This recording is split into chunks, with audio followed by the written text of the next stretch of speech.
નમસ્કાર, આપ જોઈ રહ્યા છો લખત ન્યૂઝ અપડેટ ચેનલ। તમામ સમાચાર અને અપડેટ મેળવવા માટે ચેનલને સબસ્ક્રાઇબ કરો અને બેલ આઇકન પર ક્લિક કરો જેથી તમામ સમાચાર અને અપડેટ તમને મળી રહે।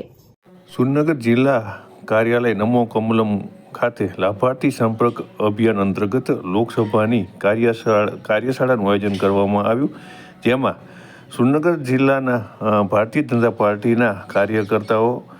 જે આશરે 4,000 કરતાં વધારે કાર્યકર્તાઓ બૂથોની અંદર જઈ અને જે લાભાર્થીઓ તેમનો સંપર્ક કરશે અને તેઓની પાસેથી જાણકારી મેળવશે કે તેઓને શું લાભ મેળવવાનો છે, સાથે તેઓને અત્યાર સુધીમાં કયા લાભ મળ્યા છે અને તેનો શું તેમને ફાયદો થયો છે તે તમામ પ્રકારની જાણકારી મેળવવામાં આવશે અને જે લાભાર્થીઓ લાભથી વંચિત છે તેમને વધુને વધુ લાભ મળે તે માટે થઈ અને કામગીરી કરવામાં આવશે। આ કાર્યક્રમની અંદર જિલ્લા અધ્યક્ષ શ્રી હિતેન્દ્રસિંહ ચૌહાણ, સુરનગર જિલ્લા પ્રભારી હિંમતભાઈ પડસાડા વગેરે દ્વારા માર્ગદર્શન આપવામાં આવ્યું હતું, ત્યારે ભારતીય જનતા પાર્ટીના કાર્યકરો મોટી સંખ્યામાં ઉપસ્થિત રહ્યા હતા।